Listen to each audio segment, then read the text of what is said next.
எல்லோருக்கும் வணக்கம். இங்கே நம்ம எதை பற்றி பார்க்க போகிறோம் அப்படின்னா, லினக்ஸ் ஃபைல் மேனேஜ்மெண்ட்டில் 5வது வகுப்பு பார்க்க போகிறோம். முதல்ல நம்ம வந்து ls-l அப்படின்னு கொடுத்துருக்கோம். நமக்கு வந்து பார்த்திங்க அப்படின்னா எல்லா ஃபைல்ஸும் இங்கே வந்து காமிக்குது.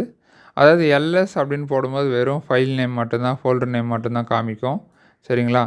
ஆனால் இப்போ வந்து நான் நிறைய விஷயங்களை காமிச்சிருக்கு. சரிங்களா? அதெல்லாம் என்னன்னு சொல்லிட்டு நம்ம பார்க்க போகிறோம். இதுக்கு முன்னாடி வகுப்புலலாம் ஒரு ஃபைலை எப்படி உருவாக்குறது, எப்படி காப்பி பண்ணுறது, எப்படி மூவ் பண்ணுறது, எப்படி டெலீட் பண்ணுறது, இந்த மாதிரியெல்லாம் பார்த்துட்டோம். இந்த வகுப்பில் இந்த மாதிரி ஒரு தகவலை பார்க்க போகிறோம். இது என்னென்னா, இந்த முதல் காலம் இருக்கு இல்லைங்களா, இந்த ஃபஸ்ட்டு காலம், சரிங்களா, அது வந்து என்ன பண்ணுது அப்படின்னா ஃபைலினுடைய டைப்பை காமிக்கும். சரிங்களா? ஃபைல் டைப் அப்படின்னா, இப்போ இந்த மைனஸ் அப்படின்னு இருக்குதுன்னு வச்சுக்கோங்களேன், அது வந்து ஃபைல். இங்கே டி அப்படின்னு இருக்குது முதல் எழுத்து அப்படின்னா அது வந்து ஃபோல்டர். சரிங்களா? அதுக்கப்புறம் ஆர்டபிள்யூஎக்ஸ்ன்னு இருக்கு இல்லைங்களா, அது வந்து பர்மிஷன்.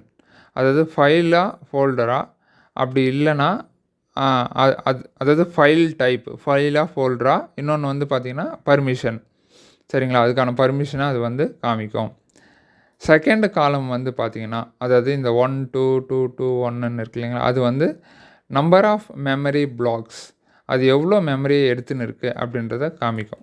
சரிங்களா? அது வந்து ரெண்டாவது. அதுக்கடுத்து தேர்டு காலம் இந்த ரூட் அப்படின்னு இருக்கு இல்லைங்களா, இது என்ன அப்படின்னா ஒரு ஃபைலோ இதோட ஒரு ஃபோல்டரோ, சரிங்களா, அதனுடைய ஓனர் யார் அப்படின்னு காமிக்கும். சரிங்களா?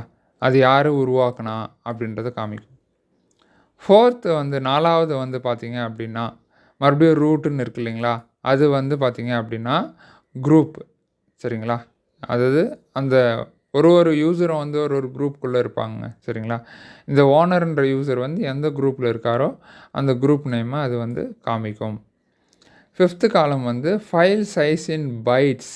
ஓகேங்களா? இந்த ஃபிஃப்த்து காலம் இருக்கு இல்லைங்களா, 7 12 இதெல்லாம் வந்து பைட்ஸில் நமக்கு வந்து ஃபைல் சைஸை காமிக்கும். சிக்ஸ்த்து காலம் வந்து பார்த்திங்கன்னா date and the time when the file was created or modified. அதாவது எப்போ உருவாக்குனாங்களோ இல்லை அது எப்போ வந்து லாஸ்ட்டாக வந்து மாடிஃபை பண்ணாங்களோ, சரிங்களா, அந்த தகவல்களை வந்து இந்த சிக்ஸ்த்து காலம் நமக்கு காமிக்கும். சரிங்களா? நேரம் அப்படி இல்லைன்னா எப்போ வந்து மாடிஃபை பண்ணாங்க அப்படின்றத காமிக்கும். இங்கே ஒரு விஷயம் நம்ம சரியாக அதாவது தப்பாக நான் காமிச்சிட்டேன், மன்னிக்கணும். என்னென்னா அந்த ஃபைலினுடைய சைஸ் வந்து இது. சரிங்களா? இது வந்து டேட். நான் வந்து ஆரோ மார்க் மாற்றி போட்டுட்டேன். சரிங்களா?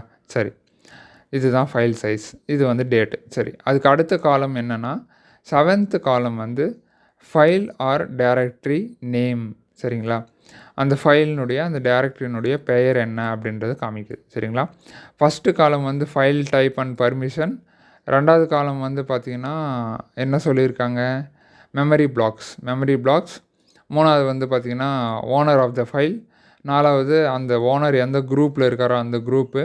ஸோ 5வது வந்து பார்த்திங்க அப்படின்னா இதுதான் ஃபைலினுடைய சைஸ் பைட்ஸில் காமிக்குது.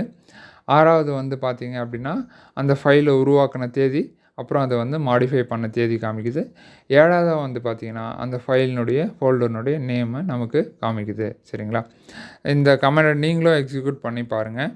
உங்களுக்கு இதே மாதிரி அவுட்புட் வருதா இல்லை வேறு மாதிரி அவுட்புட் வருதான்னு நம்ம அடுத்த பதிவில் சந்திப்போம். நன்றி.